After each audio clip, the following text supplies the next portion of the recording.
L'association s'est construite depuis 1995 grâce à l'engagement des bénévoles sous la direction de dirigeants eux-mêmes bénévoles.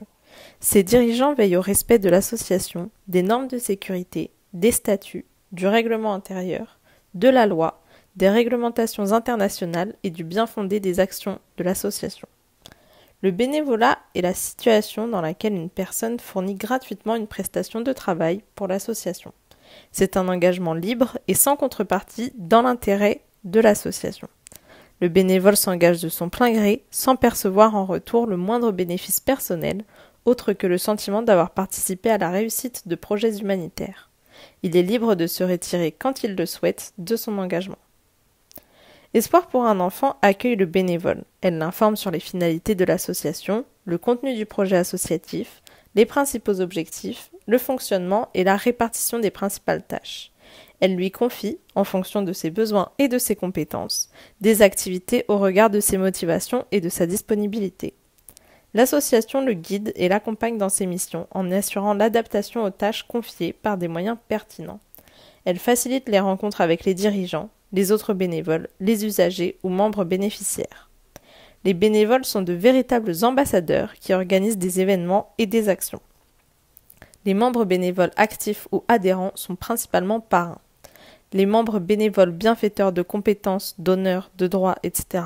ont un rôle bien défini. Plusieurs postes de bénévoles sont proposés pour les étudiants, les retraités ou encore les salariés. Par exemple, il y a le rôle de coordinateur de bénévoles. Il s'agit de faire vivre et développer le bénévolat au sein de l'association. Ce poste nécessite des capacités de rédaction, de savoir définir des objectifs et de les suivre. Le coordinateur de bénévoles peut avoir à animer des réunions ou motiver des équipes de bénévoles. Il y a également des postes à pourvoir en communication. Le chargé de communication bénévole doit être dynamique et intéressé par la solidarité internationale. Il s'agit de rassembler une équipe motivée pour soutenir les actions de sensibilisation d'espoir pour un enfant. Ce rôle vous correspond si vous souhaitez développer vos compétences en communication, mettre en valeur notre mission, nos buts et nos programmes, ou encore animer nos pages sur les réseaux sociaux. Enfin, certains bénévoles sont chargés de l'événementiel. Vous pouvez devenir développeur, chef de projet, ou encore chargé de recherche de financement. Ce rôle vous correspond si vous souhaitez vous engager pour une cause dans laquelle vous croyez. Il existe différents moyens pour l'association d'obtenir des financements. La première forme, c'est de faire appel à des entreprises. Il faut identifier et prospecter les entreprises de la région. Il s'agit ensuite de les contacter afin de bénéficier de dons dans le cadre du mécénat. Ou alors, négocier des accords de partenariat. Le second moyen, c'est de mettre en place des opérations de produits partage avec des entreprises ou des magasins. Pour chaque produit vendu, 50 centimes à 1 euro sont reversés à l'association au profit d'une action. La troisième forme consiste à organiser un événement solidaire. On peut organiser une course, un spectacle de chant, de danse, un tournoi sportif, une vente d'objets, une opération bol de riz, etc. Il est possible également d'impliquer des écoles, des associations sportives, des entreprises. Toutes les propositions sont les bienvenues. Pour certains bénévoles, il est également possible de partir en mission sur le terrain. Il est alors important que les règles de l'ONG et la législation du pays soient respectées. S'engager avec les dirigeants en mission, c'est faire preuve d'adaptation sur le terrain face à des familles et enfants dans des situations très difficiles.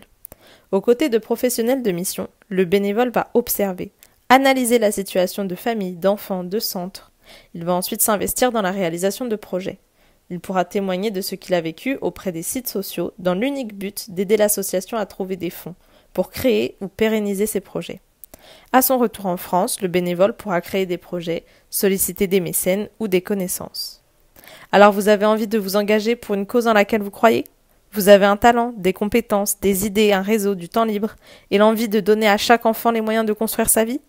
Notre association a besoin de personnes motivées qui souhaitent aider bénévolement. Avec le soutien de ces bénévoles, l'association peut réunir davantage de parrains, de bénévoles, de donateurs afin de continuer à agir. Vous pouvez aussi faire un don ponctuel ou régulier afin de donner les moyens de surmonter les épreuves auxquelles toutes ces familles sont confrontées. Pour mener à bien nos missions, nous comptons sur la générosité de nos donateurs. Vous avez des questions ? Vous souhaitez être accompagné dans votre recherche de bénévolat ? L'association est à votre disposition pour vous aider à trouver votre mission bénévole.